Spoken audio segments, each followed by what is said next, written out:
tranquilo. Tá, tranquilo então. Bom, então, eu abri esse livro do Jairo Figueiredo, que também já tinha compartilhado com vocês, porque como ele está em português, vai ser mais fácil para a gente ler, tá bom? Ok. Certo. Bom, a gente não vai fazer provas, né? Mas vamos apresentar alguns teoremas importantes, certo? Relacionados com sequências, tá bom? O primeiro teorema que a gente vai falar é o chamado teorema clássico de Bolzano-Weierstrass, certo? São dois, Weierstrass, né? Weierstrass. Karl Vai. Weierstrass foi um grandíssimo matemático alemão, né? Certo? Tem o nome dele no livro de cálculo. Ele aparece muitas vezes na matemática, né? Porque ele fez muitas contribuições, certo? É verdade. E um dos teoremas famosos, juntamente com Bolzano, né? É esse aqui que a gente vai falar.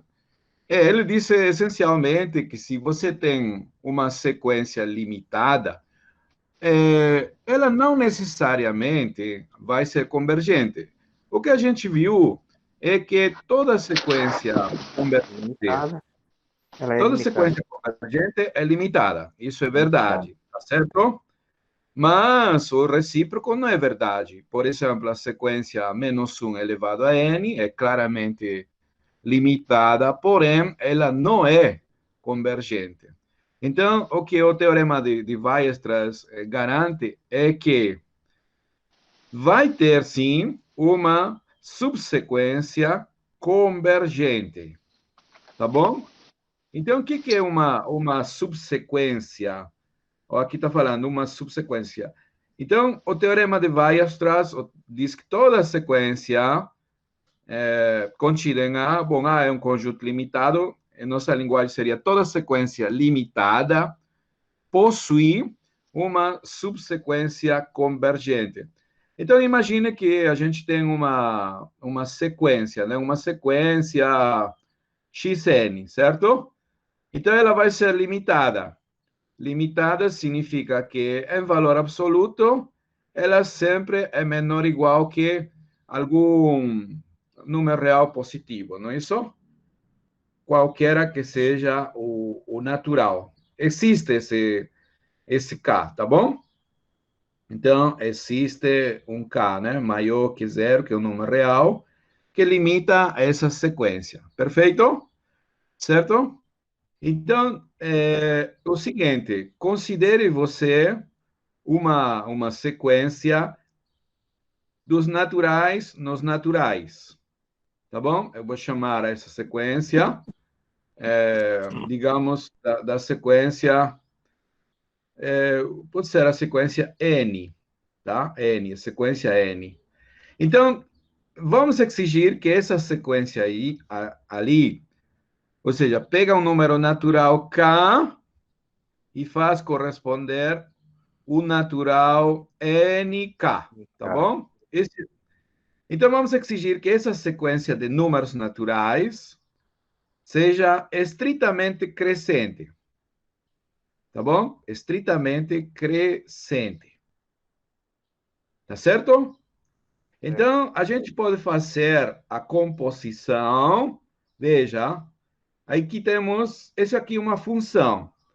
A função n, né? E daqui a aqui, aliás, eu vou chamar esse daqui, melhor, desculpa, vou chamar esse cara aqui, melhor, de k, tá? Porque a gente vai usar depois, vou chamar de k. Tá? Então, vou chamar essa sequência de números naturais, vou chamar de K. Tá? Não tem nada a ver com esse K aqui, certo? Esse é um K grande, tá bom? É um número real, esse aqui não tem nada a ver. Então, a cada natural, a gente faz corresponder um Kn, tá bom?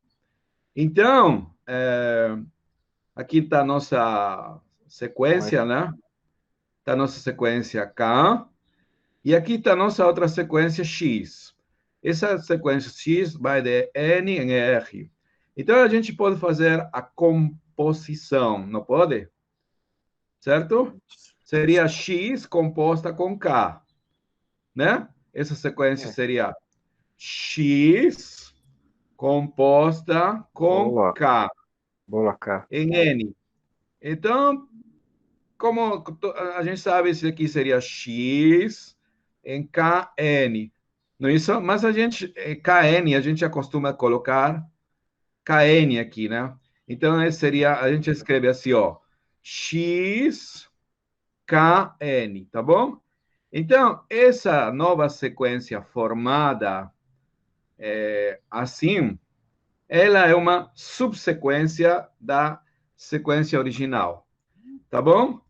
Então, a moral da história, o que é uma subsequência?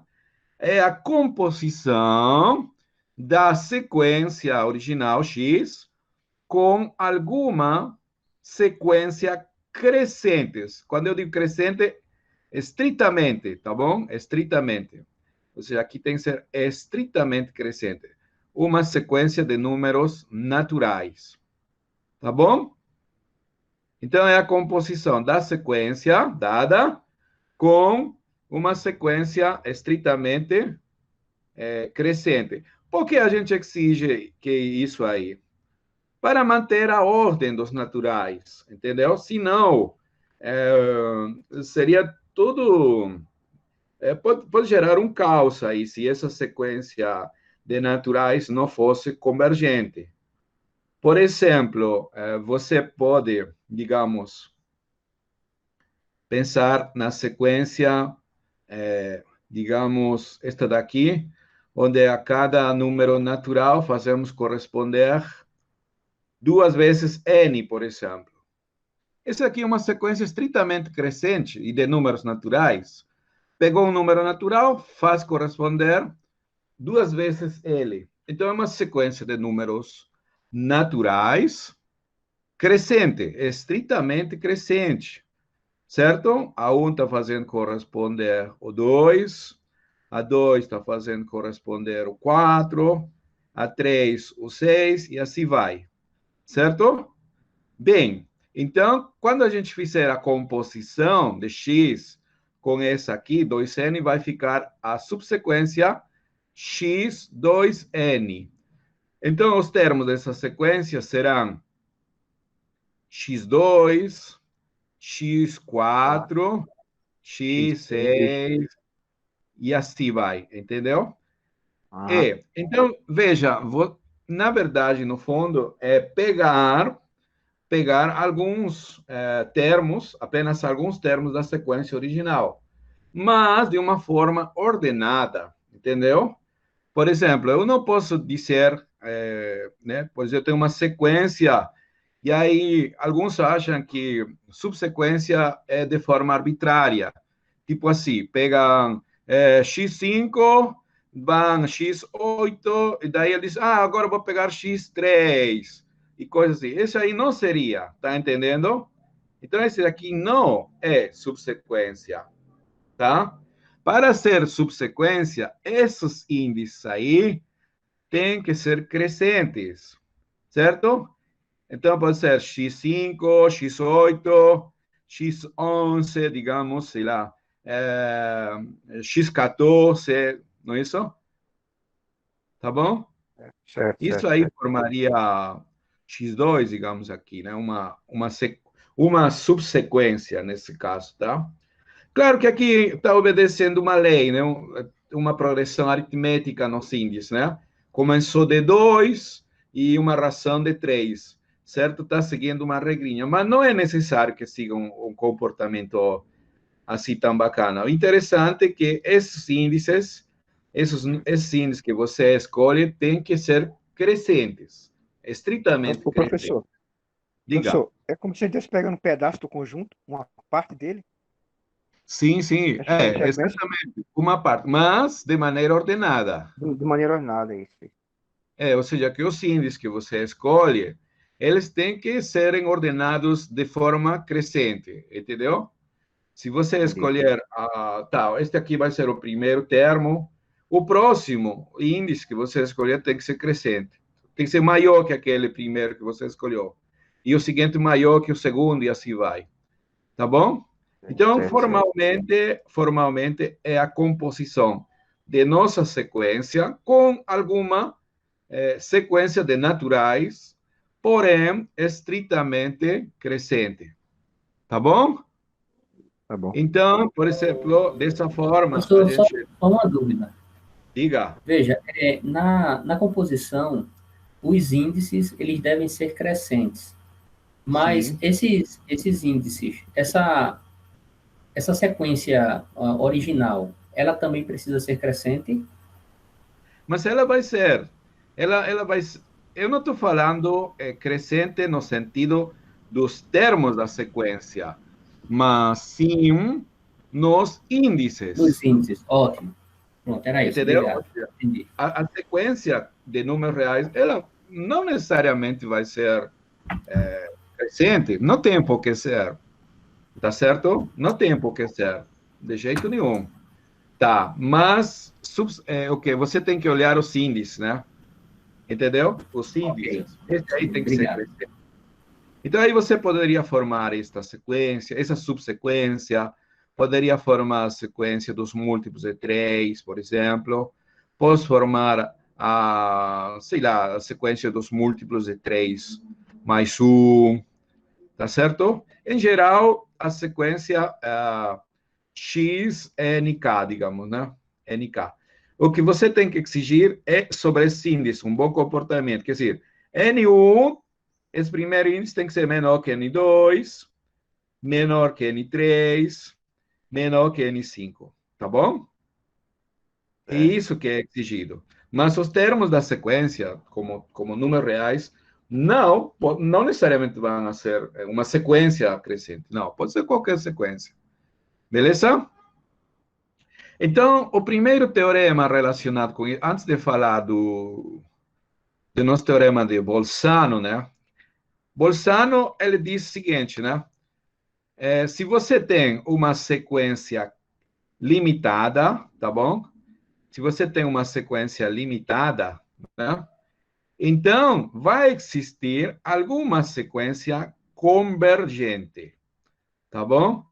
Então, vamos anotar aqui, ó. Se a sequência original xn é limitada, certo? Limitada significa, então, que vai ter uma cota superior e uma cota inferior, tá certo? Então, existe alguma subsequência convergente, tá bom? Que converge para algum número real, tá certo? A sequência original não necessariamente vai ser convergente. Por exemplo, um caso bem simples. Se você tem a sequência, digamos, menos um elevado a n, certo?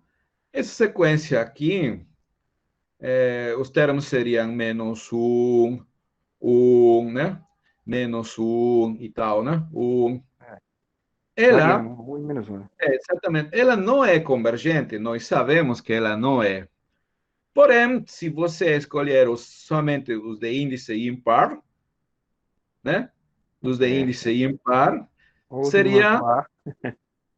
ou seja, a sequência 2n menos 1, por exemplo, a subsequência, aliás, seria constante, igual a menos 1.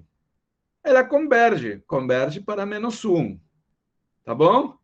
E, como você observou, a sequência dos pares x2n é 1, e ela converge para 1. Tá ok? Ok. Agora, esse teorema de Bolzano, ele garante a existência, garante, mas ele não diz como fazer Como ela é, né? exatamente. Não dá, entendeu? Exatamente não, né? Tá bom? Só garante que Bem, existe. ele, Agora, como ela é, exatamente. Nesse caso aqui do menos 1 a n, foi fácil, né? Porque ela é uma sequência fácil de ver, não é isso? E então dá para ver quais seriam essas possíveis subsequências convergentes, não é isso? Então, isso aí está garantido a existência de alguma, pode ser mais de uma, não necessariamente essa subsequência que converge vai ser única. E outra coisa, pode ser que tenha duas subsequências convergentes e a diferentes limites, como é o caso dessa aqui, ó, de -1 a n. A sequência dos ímpares converge para -1 e a sequência dos pares converge para 1. Então, existe um critério de convergência bastante interessante. Ele diz o seguinte: se uma sequência é convergente, se uma sequência xn é convergente, então qualquer subsequência também será convergente. E, aliás, convergente ao mesmo número real. Está entendendo? Poxa. Se uma sequência já é convergente, ela já nasceu convergente, ela já é, certo? Por exemplo, aquela sequência que a gente trabalhou outro dia, 1 mais 1 sobre n elevado a n, que converge ao número e, não é isso?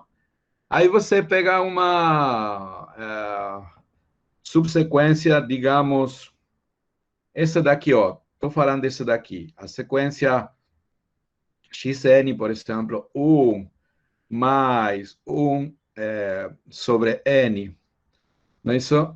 Opa, elevado a n. Isso daqui converge para e, não é isso? Esse aí a gente sabe que esse daqui converge para e. Então, se eu pegar qualquer subsequência x2n, por exemplo, ela seria 1 mais 1 sobre 2n, tudo elevado a 2n, ela também converge, e converge para e. Tá bom?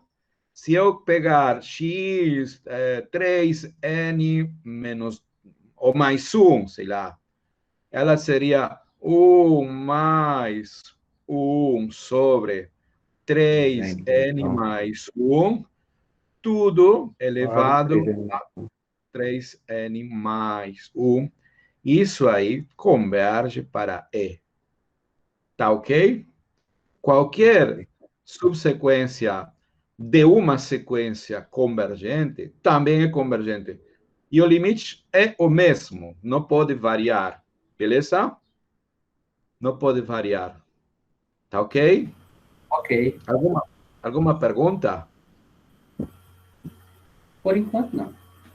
Então, esse aí é um critério, né, para garantir que uma sequência é convergente. Porém, normalmente esse critério aí, ele é usado de maneira indireta. O que significa isso?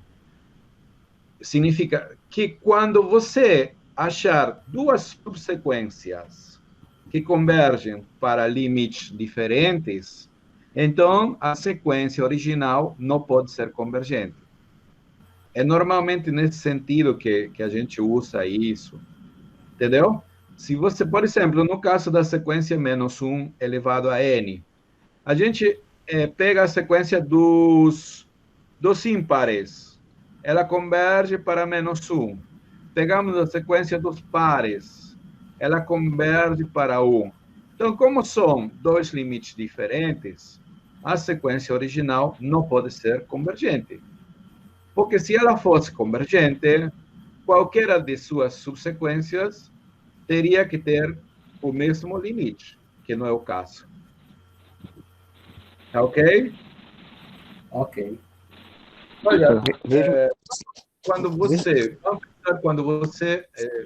estava estudando cálculo 1, quando você estudava cálculo 1, então, quando você estudava cálculo 1, o professor falava sobre os limites, não de sequências, mas sim de funções, certo? Então, ele falava, vamos nos aproximar a essa função pela esquerda. E também, vamos nos aproximar a essa função pela direita. Então, ele falava de limites laterais, à esquerda, à direita. Então, ele dizia, Ou, se esses limites fossem diferentes, então o limite da função mesma não pode existir. Porque se existisse, tanto faz você se aproximar pela esquerda ou pela direita. Tá bom? Então deveria ser o mesmo. Então, esse negócio que eu estou falando aqui para sequências é exatamente a mesma, segue a mesma linha, a mesma filosofia. Tá bom? Certo. Então, moral da história, né? Teorema de Karl Weierstrass e nosso amigo Bolzano, né? Toda sequência convergente possui, pelo menos, uma subsequência convergente. Tá bom? Beleza. Existe, tá? Bem,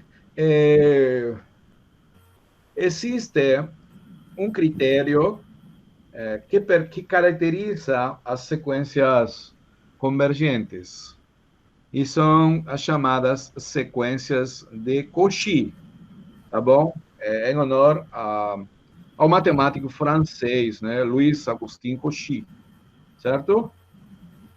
Então, qual a definição de uma sequência de Cauchy? O que é uma sequência de Cauchy? Tá? Então, vou ter a sequência Xn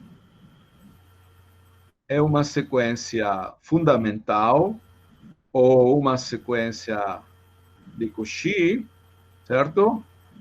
Sim, veja bem, sim, para todo epsilon maior que zero, existe um índice, vamos chamar M, um índice natural, tal que, se você pega dois índices agora, quaisquer, por exemplo, N e L, dois índices L e N, maiores ou iguais que esse M, então, a distância entre esses termos, XL menos XN, é menor que epsilon, tá bom? Então, geometricamente, ele diz o seguinte, né? Se você dá uma... ser de Cauchy significa que a partir...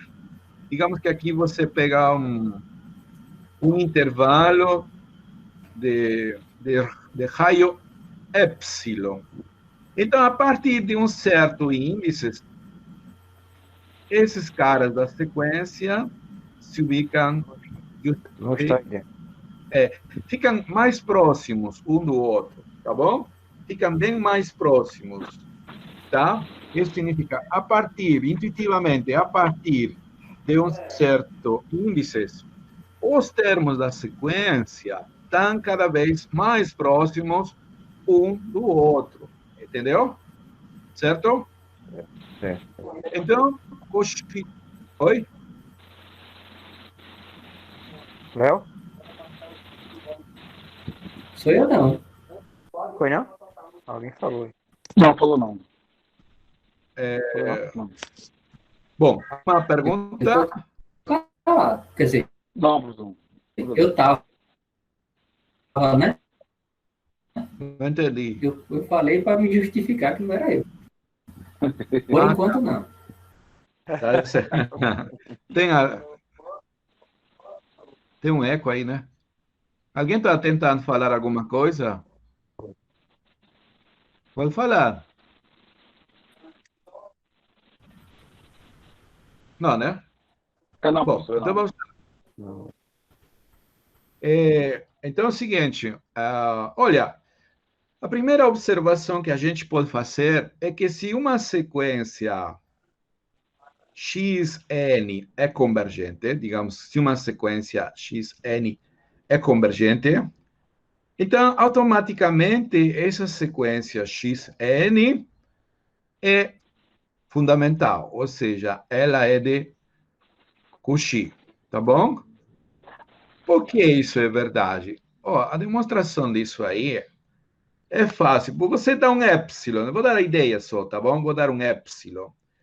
Então, nós sabemos que a partir de um certo índice, né, existe um M, tal que se n maior ou igual que esse índice aí, né? Então, xn menos L é menor que epsilon. Essa é a definição de convergência, né? Mas aqui eu vou colocar epsilon sobre 2, porque aquela história, aquela velha história, depois vou somar e tal, não é isso? A soma que dá Y. Isso. Então, eu quero mostrar que ela é de Cauchy. Ser de Cauchy significa, então, que se L e N são dois índices quaisquer maiores ou iguais a M, então XL e XN têm que estar próximos. Veja bem, vamos calcular isso aí. Então, aqui o que a gente faz é usar a velha desigualdade triangular. Insertar L, né? Inserta L para usar justamente essa desigualdade aqui, né? Ó, botamos aqui, ó, L, limite, que sim, fazemos menos, e aqui mais, né? L menos XN, correto? E aí a gente usa a desigualdade do triângulo, né? Para essa parcela e para essa parcela aqui. Então, isso aí seria menor ou igual que XL menos L, tá bom? Mais, tá vendo aí? Sim. Tá, epa, aqui eu não posso... Tá, aqui sim. Mais XN menos L, né? Bom, aqui eu troquei o sinal, né? Aqui era ao contrário, menos, mas em valor absoluto é a mesma coisa, certo? Então, como ambos índices são maiores ou iguais que M, então, esse cara aqui é menor que epsilon sobre 2, esse daqui é menor que epsilon, e então, ao somar, será tudo menor que epsilon. Tá bom? Então, a moral da história é que vai ser uma sequência de Cauchy. Toda sequência limitada, desculpa, limitada não, convergente, toda sequência convergente é de Cauchy, certo? Então, aparentemente, o mundo da sequência de Cauchy é um mundo maior, porque maior que da sequência convergente, já que toda sequência convergente é de Cauchy, certo? Mas não é verdade. Na verdade, esses mundos são iguais. Cauchy demonstrou que se uma sequência é fundamental, claro que ele não chamava de Cauchy, né? Foi chamar essas sequências, o próprio Cauchy chamou de sequências fundamentais, tá certo? Depois dele, né? E em homenagem a ele, porque ela se estudou, foram chamadas de sequências de Cauchy. Então, ele provou que as sequências fundamentais também são convergentes, ou seja, que vale o recíproco, certo? Uma sequência é de Cauchy se somente se ela é convergente. Beleza? Aqui está falando o livro, né? O que são as sequências de Cauchy e tal. Beleza? Por exemplo, aqui ele dá... Estão conseguindo ver aqui? Ó, aqui ele, por exemplo, fala na parte 2, né? Na parte 2, né? Aquela definição que a gente já deu. Ele chama sucessão. Sucessão, existe essa palavra em português? Sim. Sim. Certo, mas normalmente a gente fala de sequências, né? Normalmente é sequência. Certo. Bom, isso aí para mim é mais familiar, porque em espanhol é sucessão. Sucessão de Cauchy, né? Entendeu? Bom, então uma sucessão. Uma sequência de Cauchy é aquela que a gente já viu, né? Existe um índice a partir do qual os termos da sequência, da sucessão, ficam mais próximos, né? Como a gente falou. Então, veja bem, aí ele dá um exemplo interessante. Esses números aí, ó, veja. O primeiro seria 1, o segundo seria 1, o seguinte seria 1,4 4 ou 1,4, sei lá, 1,4, né? Em decimais, a gente usa vírgula ou ponto? Vírgula. Vírgula, então aí seria vírgula. 1, aí está escrito como ponto, não sei porquê. 1,41, 1,414, né? O próximo seria 1,4142, certo? Me diga uma coisa, esses termos aí dessa sequência fazem lembrar o que a vocês? Raiz de 2. São os números que vão se aproximando de raiz de 2. Perfeito? Agora, veja bem, conforme n cresce, esses termos ficam mais próximos um do outro, não é isso? Isso. Certo? Ficam mais próximos. Então, intuitivamente, essa sequência aí, que vai se aproximar da raiz de 2, a gente sabe, ela seria uma sequência de Cauchy, perfeito. Porém, o limite dela, que vai existir o limite, seria a raiz de 2, certo?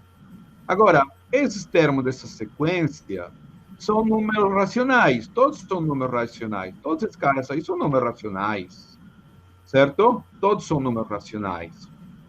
Então, porém, E vai tender para um número irracional. exatamente, isso aí, eles convergem, mas convergem para um número que não é racional, certo? Então, isso significa que os números racionais apresentam buracos, certo? Não preenchem a reta, né?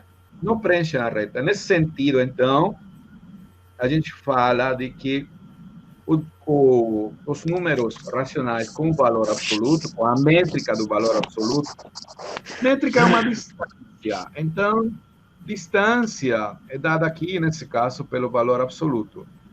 Você depois estuda em cursos mais avançados, né? Topologia, por exemplo, dos espaços métricos, onde existem as chamadas distâncias, né? Certo? Bom, então, nesse sentido, a gente fala aqui que não é completo. Não é completo. Por que não é completo? Porque existem sequências de Cauchy, como essa daqui. Essa é uma sequência de Cauchy, cujo limite, porque esse limite não pertence aos racionais, tá bom? Então, por isso é que se faz necessário mergulhar que dentro de um corpo que sim seja completo. E esse corpo são os números reais, tá bom? Por quê? Porque aqui nos números reais, toda sequência de Cauchy vai ser convergente. Tá certo? Então, quando você estudar na frente, alguém tem interesse em estudar alguma coisa relacionada, por exemplo, com análise funcional, vai falar dos espaços completos. Em que sentido vão ser os espaços completos? Que toda sequência de Cauchy converge, tá bom? Se você achar uma sequência de Cauchy nesse contexto que não converge, então esse espaço não é completo. Mas existe também uma teoria, ou existe também uns teoremas que permitem completar os espaços. Mesmo que você tenha um espaço incompleto, ele pode ser completado. Então, essa teoria são chamados completamentos. Então, mostra-se que o completamento dos números racionais, certo? Isso aqui já é outra história, né? Então, com a métrica do valor absoluto, né? Se a gente trabalhar com a métrica do valor absoluto usual, certo? Então, podemos completar. Vou chamar aqui completamento assim com esse chapéu aí, tá? Então, esse completamento vai ser os números reais, certo? Mas em teoria dos números, Professor, diga, professor, quando a gente diga. estuda espaços métricos, a gente estuda esses caras aí? Sim, um espaço métrico é qualquer conjunto no vazio que tem uma métrica, ou seja, uma distância. Distância é uma função com propriedades semelhantes àquela do valor absoluto, certo? Certo. Então, por exemplo, a distância entre dois elementos tem que ser maior ou igual a zero. A distância é igual a zero somente se os caras são iguais. E tem que satisfazer também a desigualdade do triângulo. Essas são as propriedades ou as condições exigidas para ser uma distância. Então, existem os espaços métricos completos, certo? E os espaços métricos completos são aqueles nos quais as sequências de Cauchy convergem, tá bom? Em nosso caso, a distância entre dois números reais, quando eu falo do valor absoluto, é o valor absoluto da diferença, tá bom? Você tem que pensar no valor absoluto como uma distância. Por exemplo, aqui eu pego o número real x e aqui o número real y, digamos, um pode ser positivo, negativo, sei lá. Então, que tão próximo está y de x? Isso é medido via o valor absoluto, tá bom? Certo. X menos y ou y menos x. E isso aí sempre é maior ou igual a zero, obviamente. Isso é maior ou igual a zero. Quando isso vale zero? O valor absoluto é zero, somente se o cara é zero. Então, x teria que ser igual a y. Então, quando os dois pontos são iguais. E também satisfaz a desigualdade triangular, entendeu? Então, você pode abstrair isso daí para conjuntos quaisquer, e no lugar de botar esse valor absoluto, você bota que a distância entre x e y vai ser menor que epsilon. Então, aí fala já de sequência de Cauchy, pode falar de sequência convergente. Essa é a teoria dos espaços métricos. Tá? Então, existem os espaços métricos completos. Em que sentido? Que toda sequência de Cauchy converge. Tá bom? E alguns espaços não são completos, mas podem ser completados. Então, no caso do valor absoluto usual, que com valor absoluto usual é incompleto, mas o completamento dele são os números reais, tá bom? Mas também existem outras distâncias. Esse é um negócio que eu queria falar um pouquinho aqui. Existem, na teoria dos números, outras distâncias, que são as famosas... Esse P aí é um número primo. P é um número primo da aritmética. Então, existem as chamadas distâncias p-ádicas, tá bom? As valuações p-ádicas e tudo isso, né? P-ádica. Esse p-ádico, né, etimologicamente significa adição aos primos, a p nesse caso, né? Adito a p, certo?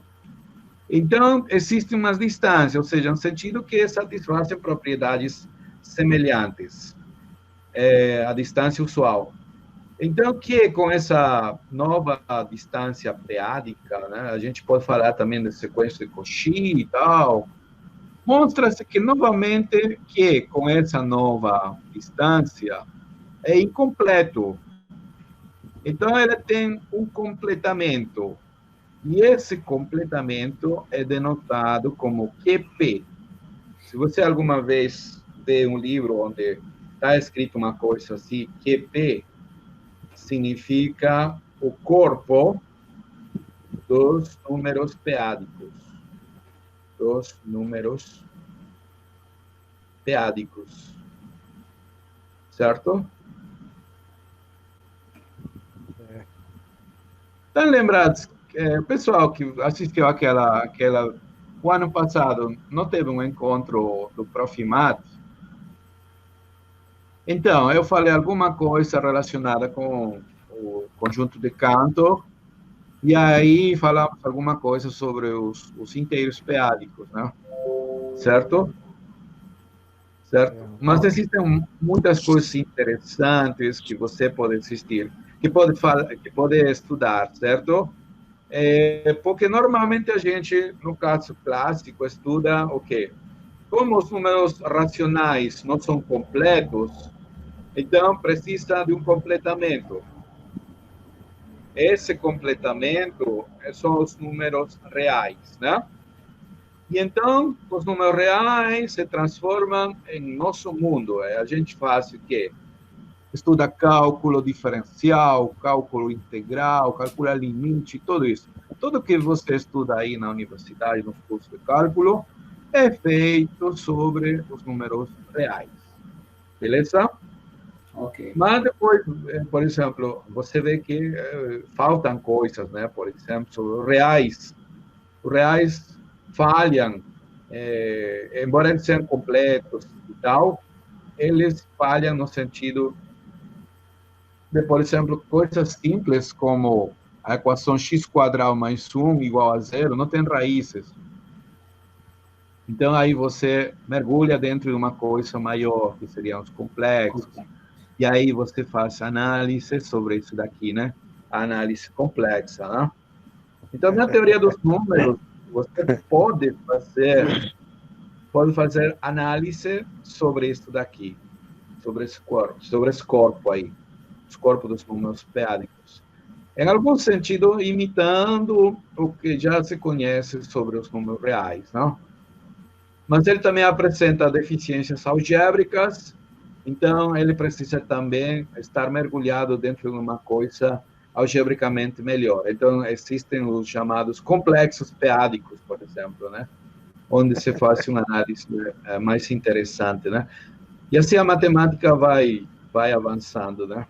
Certo?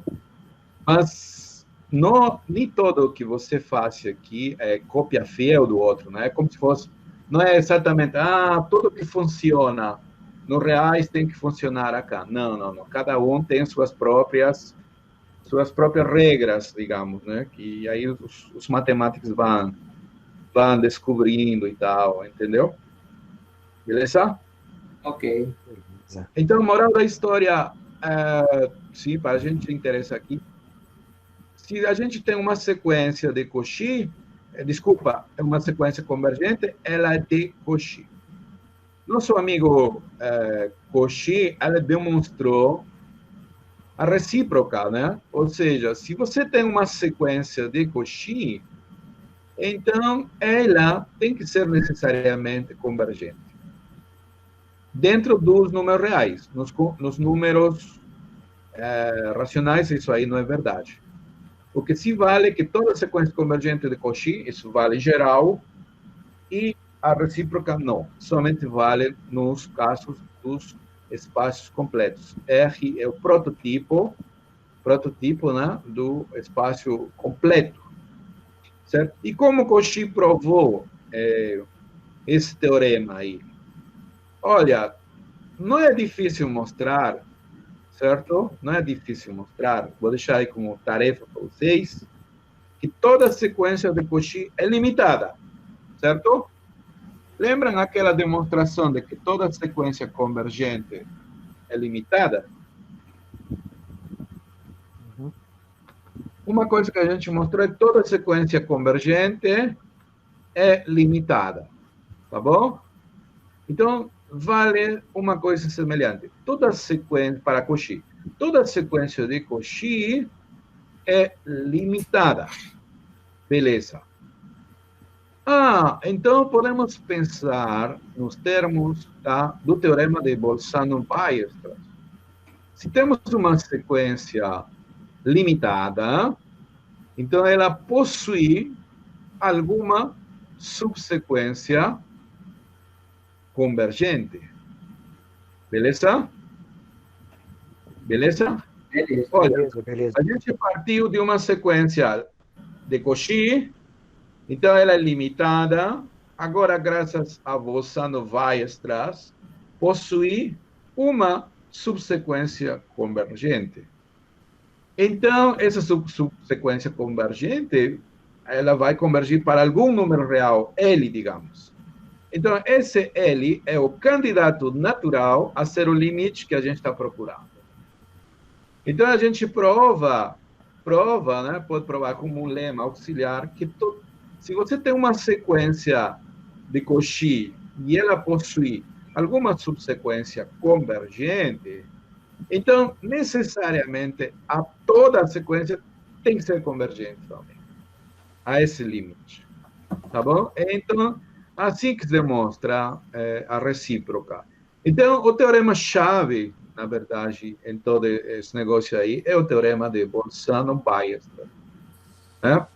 O Bolzano-Weierstrass. Então, lembrem, temos sequência de Cauchy, você mostra que essa sequência de Cauchy é limitada, sequência limitada tem uma subsequência convergente, certo? Aí, como é de Cauchy, necessariamente ela tem que ser convergente para essa. Esse é um negócio técnico apenas, tá bom? E pronto.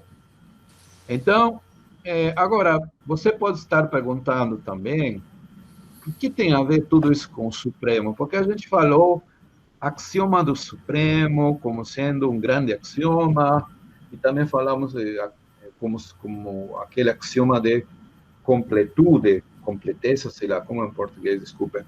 Completude, completitude, como é? Completeza, você falou. Completeza? Tá. Completude. Então, Completude. Certo, Falou completeza. completude. Completude, foi. Tá. Onde que aparece o axioma do Supremo? Sabe onde aparece? Na demonstração do teorema de Bolzano. Aí aparece o teorema do Supremo. Esse aí é fundamental, tá bom? Isso é fundamental. O axioma do Supremo é próprio dos números reais. Ninguém mais tem isso aí. Somente os números reais. Então, quando você demonstra o axioma, o teorema Bolzano, né, que é um teorema bastante técnico, né? Aí aparece em algum momento o axioma do Supremo, né? Porque tem coisas limitadas, não é isso? Então, necessariamente, vai aparecer uma coisa dessa. Tá?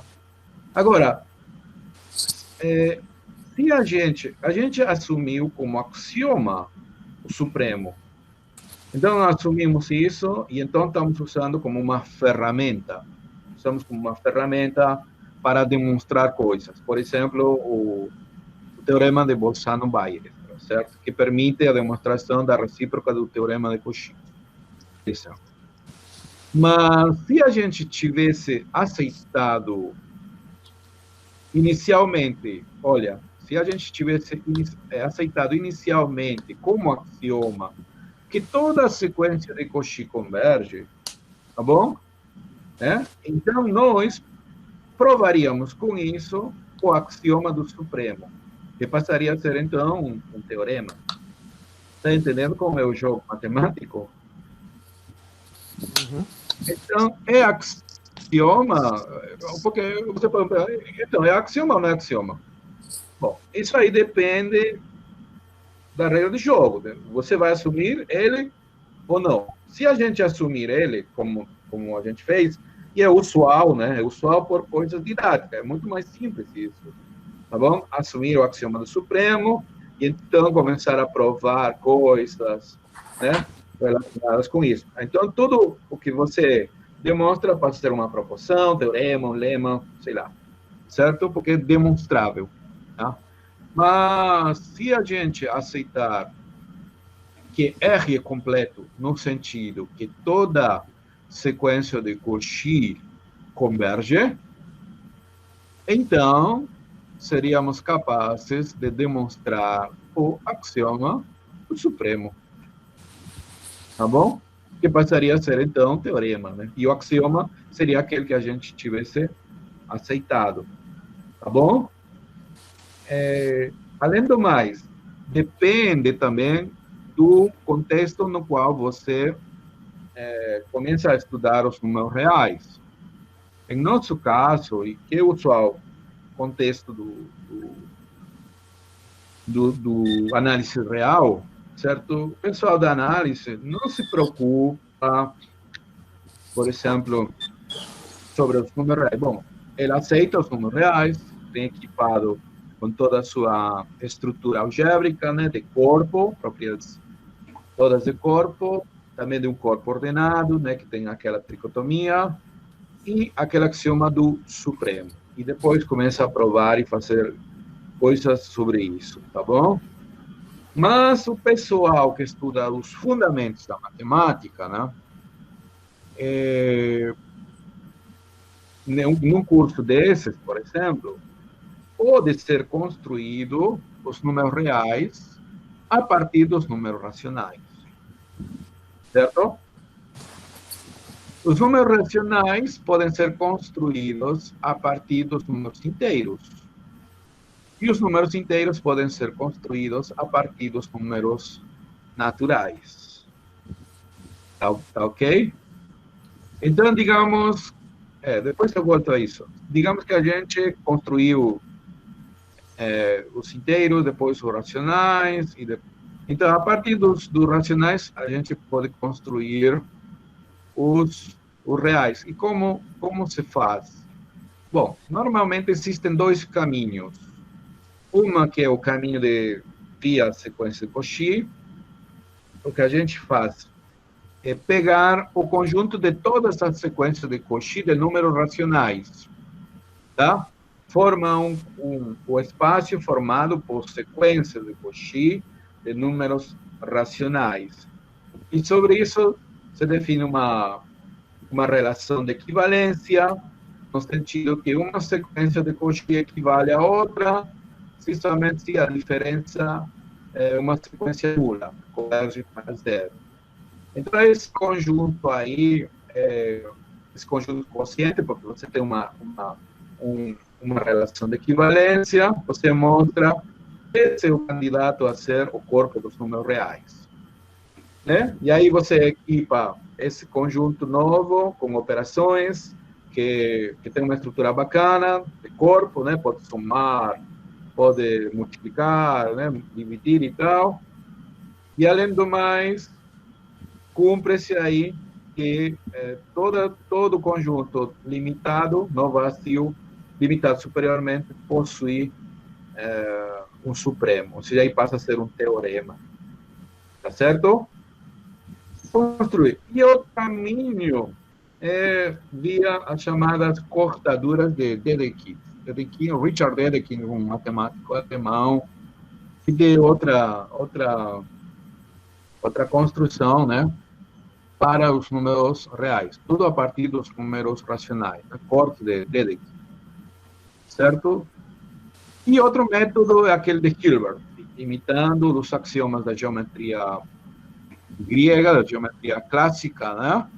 Então, se axiomatiza. Bom, existe um corpo ordenado e completo. Pronto. Esse é o corpo dos números reais. Tá bom? Isso. O que a gente faz? Assumir isso, que é mais fácil, né? Assumir mais certo. Então, Gostei muito dessa opção. Também, além não, é que também, isso aí de ser mais fácil é relativo. Quer dizer, depende do seu interesse. Olha, eu estou interessado em fazer equações diferenciais sobre isso, né? Então, os caras construindo reais e todas essas coisas vão perder um monte de tempo e não vão chegar ao que realmente estão interessados. Então, pronto, eles evitam isso e assumem. Mas um cara que está interessado mais nos fundamentos mesmo, né? Então, eles vão tentar construir os números reais, a partir dos racionais, e aí vão ir, quando, até os números naturais. E aí vem outro problema grande, os números naturais, né? Podem ser construídos ou podem ser axiomatizados. Bom, um caminho também é via os axiomas de Peano, e outro é construir a partir, seguindo os métodos de Cantor, né? A partir dos conjuntos finitos, né? Então, entram no campo da teoria dos conjuntos. E quando você entrou no campo da teoria dos conjuntos, isso aí realmente é um campo muito abstrato mesmo, tá bom? Porque aí você pode entrar em um momento dado você já quer, tá dentro da lógica e tal, então aí é outra coisa, tá É certo? outro mundo. É outro mundo, é outro mundo. Mas tem pessoas que fazem isso, né? Fazem isso. É. Eu, particularmente, eu gosto de estudar, mais que a teoria dos cônjuges, eu gosto de estudar a teoria das categorias, né? Isso aí é outro mundo, né? É bastante interessante, abstrato também, né? Mas é assim, né? Cada um tem seu interesse, né? Se, por exemplo, tem um cara que está interessado em modelar coisas, né? Agora, com essa pandemia, por exemplo, muitos caras estão interessados no comportamento disso, modelagens e tal, então eles vão direto às aplicações mesmo, né? Então, muito depende de que você está interessado, porque matemática é muito ampla, né? É muito ampla para você tentar descobrir, saber muitas coisas. Afinal, você não sabe nada, né? Pois é. Esse que conforme você avança, vai vendo que você Ainda bem que realmente não só eu não sabe nada. É uma criança. Quanto mais avança, é uma criança. Eu não preciso avançar muito para saber que eu não sabe de nada, não. É por isso que eu fico rindo muitas vezes desses caras que se acham que sabem muita coisa, né? Ah, não, achando que não sei o que e tal. Sei, né? Entendeu? É porque o conhecimento atualmente, né, vai crescendo, vai se duplicando, certo? Constantemente. Então, e realmente os caras que não sabem nada são aqueles, inclusive, que estudam muito, né? Os caras que estudam, porque você estuda mais, então descobre que sabe menos, menos, né? Verdade. É curioso, mas é Mas é mesmo. interessante. É isso aí, certo? Bom, depois disso aí, certo? Entra os negócios relacionados com as séries, né? As séries. As séries, na verdade, são tipos particulares de sequências, certo? Uma série não é outra coisa que uma sequência de somas, tá bom? Uma série é uma sequência de somas. Bem, então o problema das séries é relacionado com a convergência ou não dessas. Então, como ao final são sequências, você aplica as técnicas de sequência para ver se uma sequência uma série converge ou não. Porém, existem métodos próprios das séries, né? O negócio é que você muitas vezes não vai chegar ao valor exato dessa soma, dessa série, certo? E seu interesse vai ser se essa série ela converge ou não. Então, existem os chamados critérios, né? Esses critérios fornecem condições suficientes para que determinadas séries sejam convergentes ou não. Por exemplo, a série harmônica. A série harmônica, a gente viu, essa daí é somar as inversas dos naturais, né? As inversas naturais. E a gente viu outro dia, né, que essa sequência aí diverge, essa sequência de somas diverge. Então, a série harmônica é o prototipo de exemplo onde a sequência dos termos converge para zero, nesse caso, 1 sobre n vai para zero, porém, a série mesma, ela diverge. É engraçado, porque essa série harmônica aí, você vai somando inversos dos naturais. Então, conforme os naturais vão crescendo, você parece que está somando coisas menores, muito menores, cada vez menores. Então, intuitivamente, parece que isso aí pode ser desprezado.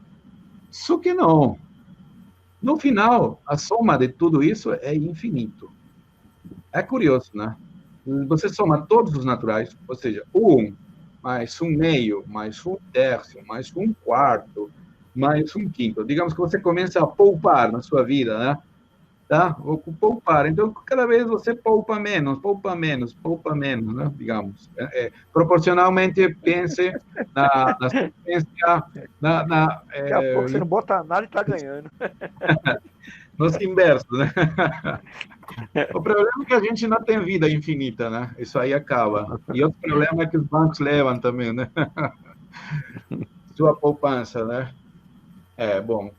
Mas, digamos, em condições ideais, isso aí iria até o infinito, né? Parece que você vai somando coisas desprezáveis. Ah, isso aí não serve, deixa aí. Mas no final você tem uma quantidade infinita. Isso aí acontece com a série harmônica, né? Existem critérios, por exemplo, o critério Leibniz, onde você tem uma sequência de crescentes, os termos são crescentes, mas aí você bota um, um fator para alternar, menos 1 a la n, né? Então transforma-se uma sequência, uma série alternada, e isso aí converge. Esse teorema 1.8 que você está vendo aí, série alternada, certo? Leibniz, né? O alemão, ele demonstrou que essa sequência, desculpa, essa série converge, né? Certo? Ok. Bem, depois você pode estudar, existem muitos critérios, né, que permitem estudar convergências, que fornecem critérios suficientes para que uma série seja convergente, não é isso? Aí depois você estuda os limites das funções, né? Aparecem os limites das funções. Então, os limites das funções você pode estudar da maneira clássica que você estudou na universidade, né? Os cursos de cálculo 1, cálculo 2, sei lá, né? Ou como o Jairo Figueiredo faz aqui nesse livrinho, via sequências, via sequências. Então, por exemplo, eu quero estudar o limite da função f de x quando x converge para a, por exemplo. Estão lembrados? X converge para a. Então, o que você pode fazer é pegar sequências que convergem para a, certo? E então aplicar f em cada uma dessas sequências e ver o comportamento delas. Aonde elas se aproximam, certo? Então, o estudo dos limites de funções reais pode ser feito usando sequências, certo? Por isso que é muito importante saber toda essa coisa sobre sequências, porque o restante já é consequência, né? Ou também da maneira clássica que você estudou, né? Aí vem as funções contínuas, e você sabe que as funções contínuas são aquelas funções que estão definidas num ponto, de tal forma que o limite existe e se aproxima da imagem desse ponto, né? Ou seja, intuitivamente uma função é contínua quando ele não sofre pulos, né? Não saltos, não é isso? É um traço contínuo. Essas são funções contínuas que são de interesse. E aí vem o estudo das derivadas, mas as derivadas são tipos particulares de limite. Então, portanto, você tem que saber muito sobre limite, que por sua vez pode estudar com sequências, certo? Então, estuda as derivadas, os teoremas principais, teorema sobre derivadas, né? Teorema Rolle, teorema do valor meio, certo?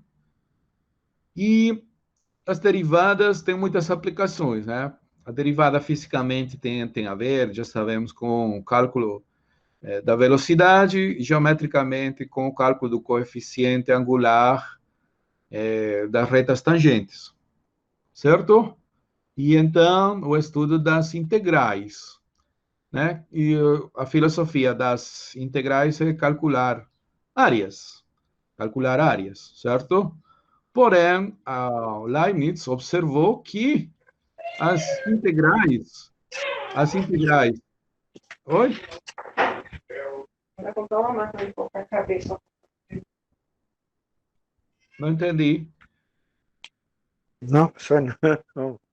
Foi não, foi minha esposa que passou aqui. Tá. E o Leibniz, certo? O Leibniz observou que a integral e a derivada estão intimamente relacionadas. Isso aí foi genial, né? E os conectou via o teorema fundamental do cálculo. Ou seja, quando você derivar uma integral, né, é a função, não é isso? Derivar. Nesse sentido que a integral é, digamos, a inversa da derivada, né? São operações duais, digamos, né? Uma inversa da outra, nesse sentido, né? E então, a integral definida tem muitas aplicações, né? Cálculo de áreas, cálculo de volumes e tal, né? Eu pretendia, como o primeiro dia de aulas, lembra? Lá em março, que a gente fez uma aulinha aí, pretendia fazer desse jeito, né? Nos cursos de outra forma, né? Certo? Partir das necessidades, né? De uma perspectiva histórica, né? Como foi nascendo o cálculo, e aí ir apresentando os conceitos, né? Lembra que a gente fez aqueles cálculos de áreas, então vimos que eram necessárias algumas coisas relacionadas com limite, derivadas e toda essa coisa, né? Bom, mas apareceu esse negócio e a gente teve que se adaptar. Eu vou pedir desculpas porque eu queria fazer mais coisas, né, sobre cálculo, mas infelizmente não, não deu, tá bom? Infelizmente. Mas Verdade. eu espero que vocês tenham Mas- aprendido alguma Muito. coisa. Aprendemos, com certeza, professor. Aprendemos aí. Olha, o interessante Muito bom. é motivar, eu acho, né? Mais que fornecer conhecimento, é motivar. Porque aí você fica curioso, tem esse livro, por exemplo, de Jairo, embora Isso. esse livro aí é bastante antigo já, né? Mas o Jairo escreveu outro livro, que eu acho que o Gutenberg tem, um livro mais novo, né? Relativamente, onde está bastante melhorado a escrita, né? E tem coisas mais... Certo?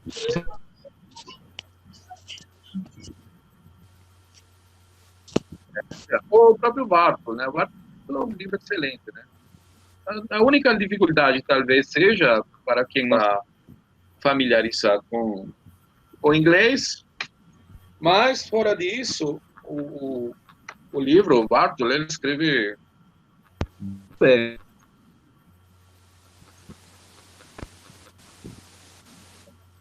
Sim.